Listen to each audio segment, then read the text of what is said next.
4, can we see some interesting things about these graphs of velocity and acceleration and what are their maximum values?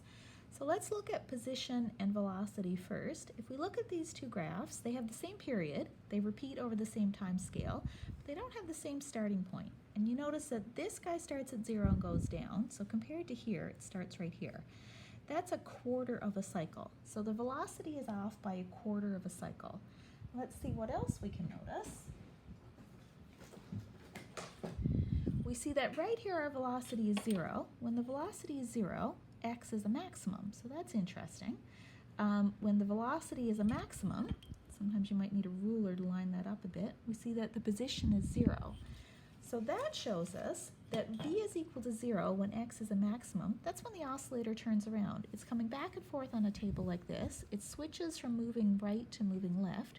Right there at that turning point, that's where your velocity is equal to a maximum. So v equals max when x equals, and why don't we say that the absolute value, the speed is a maximum when x is equal to plus or minus a. Those are turning points.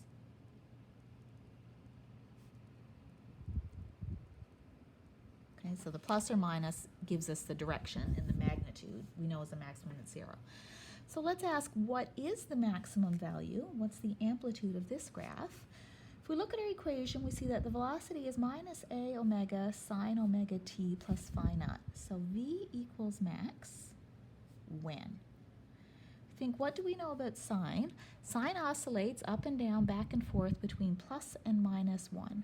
So v is going to be a maximum when this whole thing here is equal to minus 1. And we pick minus because we want those minuses to cancel. We want our maximum velocity to be positive. So when sine of omega t plus phi naught equals minus 1, that gives us v maximum equals minus a omega times minus 1. V maximum equals a omega. We're going to put that on our graph. Here's a omega, that's when it's moving to the right. Here's minus a omega, that's when it's moving to the left. So there's our maximum velocity. Okay, let's also think about the maximum acceleration.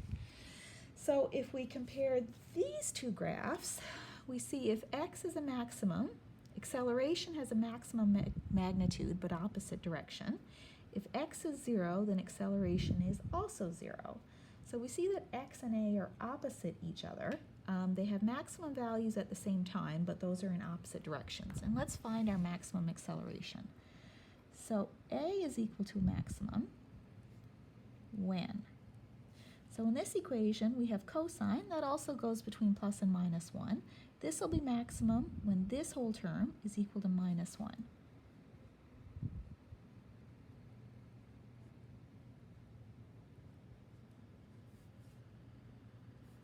So a maximum equals minus a omega squared times minus 1.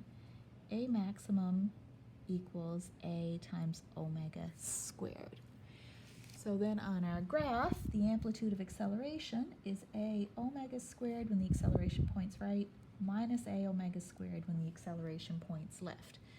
Now the last interesting thing we'll have a look at is when we looked at these two graphs, we noticed that they have the same shape, but they're flipped. We see that a and x are related. Let's see, does the equation tell us anything about that relationship as well? So a of t is equal to minus, I'm going to pull my omega squared right in front of the a. I'm just going to swap omega squared and a. Minus omega squared times a times cosine omega t plus phi naught. Okay, let's look at this equation. A cosine omega t, that's x. So if I put brackets around that, that's the same as our x that we had up here, a cos omega t plus phi naught. So a of t is minus omega squared times x of t.